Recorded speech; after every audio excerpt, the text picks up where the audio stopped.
The movie is really striking looking and strikingly like, and this doesn't always happen, strikingly like. Ethan Coen doesn't talk much. While his brother Joel did interviews, Ethan stayed quiet. While critics analyzed their films, Ethan just smiled. For 40 years, the Coen brothers made some of the strangest, smartest films in American cinema. Remark about the film that I'd just seen, and the filmmaker had been hiding around the corner next to the elevator. And Ethan was always there, writing, editing, watching.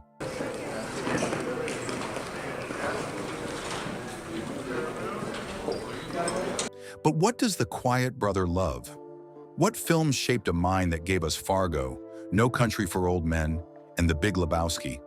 What stories move someone who hides behind dark humor and darker truths?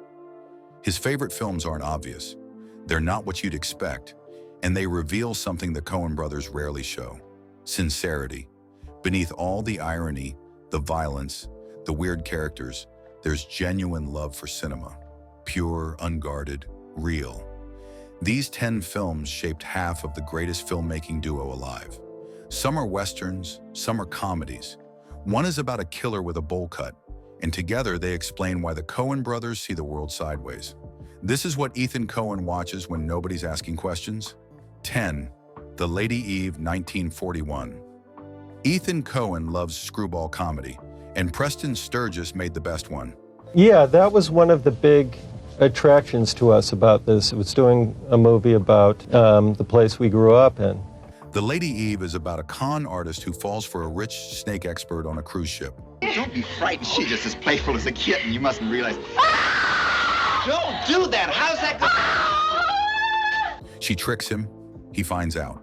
She disguises herself and tricks him again. It's fast, sharp, and completely ridiculous. What Ethan loves is the rhythm. Sturges writes dialogue like music. Every line snaps. Every joke builds. The actors talk so fast you have to watch twice to catch everything. Barbara Stanwyck plays Jean like a weapon. Henry Fonda plays Charles like a target. This is where the Coens learned pacing, how to write characters who talk in circles, how to make smart people look stupid and stupid people look brilliant. Watch Raising Arizona or The Hudsucker Proxy. That speed, that chaos, that joy, it all comes from Sturges. Lady Eve taught Ethan that comedy doesn't need to be gentle. It can be mean, smart, and sexy all at once. And when it's done right, it's perfect. 9. The Treasure of the Sierra Madre. 1948, greed destroys everything. John Huston's The Treasure of the Sierra Madre follows 3 men hunting for gold in the Mexican mountains. Think about the movie that you're, whatever movie you're promoting, in a different way than we do. I mean, as you say, a sort of... They find it, and then they turn on each other. Paranoia, violence, madness. Gold becomes a curse. Get up! Go. Humphrey Bogart plays Fred C. Dobbs, a drifter who slowly loses his mind. By the end, he's shooting at shadows, trusting no one, dying alone in the dust. The film doesn't judge him, it just watches him fall apart. Ethan Coen has said this film shaped how he thinks about character. People aren't good or evil. They're weak, they make bad choices, and those choices destroy them. That's not a morality tale. That's just the truth. You can see Sierra Madre in every Coen Brothers film. No Country for Old Men, Fargo, Blood Simple. Characters chasing money, making mistakes, dying badly. Huston showed them that tragedy doesn't need villains. It just needs human nature, and that's enough. 8. Sunset Boulevard. 1950, Hollywood eats people. Billy Wilder's Sunset Boulevard is about a silent film star who refuses to accept she's forgotten. Remark we made about the way we go about writing as opposed to the way we go about producing the film once we're on the set. She lives in a decaying mansion with her butler, watching her old movies, waiting for her comeback. Oh, how happy I am to be back in the studio, making a picture again. You don't know how much I've missed all of you. A screenwriter stumbles into her world. She traps him. It ends badly. What Ethan loves is the darkness under the glamour. Wilder makes Hollywood look like a graveyard. Everyone's desperate. Everyone's lying. Success is temporary, failure is forever, and the people who can't let go become ghosts haunting their own lives. The Coens have always been fascinated by Hollywood's cruelty. Barton Fink is about a writer trapped in a hotel. Hail Caesar is about the studio system crushing souls. They learned from Wilder that the Dream Factory manufactures nightmares. Sunset Boulevard is funny and horrifying at the same time. Gloria Swanson's final scene, believing the cameras are back for her, is one of cinema's greatest tragedies. Ethan watches it and sees what Hollywood really is: a beautiful, terrible lie. 7. The Night of the Hunter, 1955. This might be the strangest film ever made.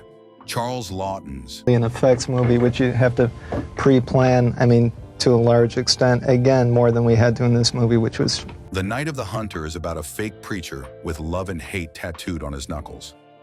He marries a widow to find stolen money. When she can't tell him where it is, he kills her.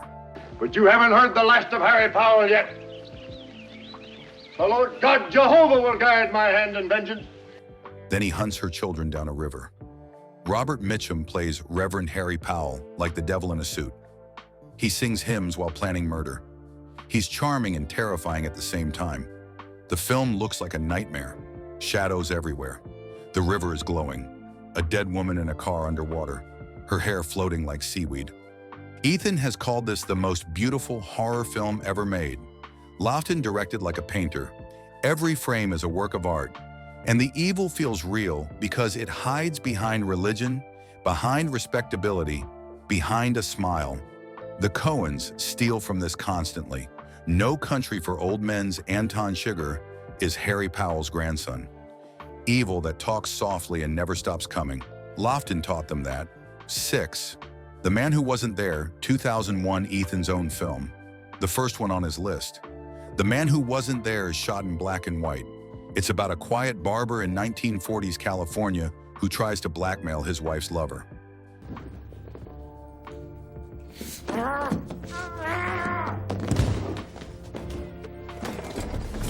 Everything goes wrong. People die. And the barber, Ed Crane, never raises his voice. He just drifts through tragedy like a ghost. Billy Bob Thornton barely speaks. He chain smokes.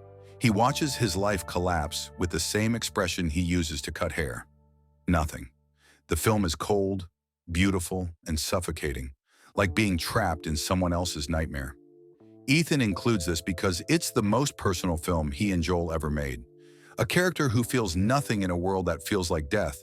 No jokes, no quirks, just emptiness. And somehow it's gorgeous. This is the Coen Brothers without the mask. No clever dialogue, no weird humor. Just a man who doesn't belong anywhere, trying to understand why he's alive. It's bleak, it's honest, and it's Ethan's favorite thing they've ever done. 5. Miller's Crossing, 1990, the second Coen film. Miller's Crossing is a gangster movie set during Prohibition. Two mob bosses fight over a woman and a small-time crook. Look at you. Look at you. Their advisor, Tom Reagan, tries to play both sides. People get shot in the woods. Hats blow away in the wind, and nobody wins. What makes Ethan love this film? It's the most controlled thing they ever made. Every line of dialogue is perfect. Every scene is timed like clockwork. Gabriel Byrne plays Tom like a man playing chess with his own death. He's always 3 moves ahead, and it still doesn't save him. The forest scene is the Coens at their best. A gangster begs for his life. Tom points a gun at his head. The conversation is quiet, desperate, and human. Then the gunshot, then silence. It's brutal and beautiful at the same time. Miller's Crossing is proof the Coens can do classical filmmaking when they want to. No gimmicks, no irony, just a perfect genre film made by people who understand tragedy. 4. Blood Simple, 1984. 3 of their own films now. Blood Simple was the first. Ethan was 27. Joel was 29. They had no money, no connections, no idea if it would work. They made a film noir in Texas about adultery, murder, and stupidity. A bar owner hires a private detective to kill his cheating wife and her lover. The detective takes the money and shoots the bar owner instead. Then everything spirals. People think they're covering up murders that didn't happen. Everyone's confused. Everyone dies. Ethan loves this because it's pure. No budget for fancy shots, no stars, just a camera, some actors, and a story about people making terrible decisions. The Coens have made bigger films, smarter films, but Blood Simple is the one that proves they were always themselves. It's mean, it's funny, it's violent, and it's the foundation everything else was built on. Ethan watches it and remembers when they were just two kids who wanted to make movies. And they did. 3. Barton Fink, 1991. 4 of his 10 favorites are his own. Barton Fink is about a playwright who goes to Hollywood in the 1940s.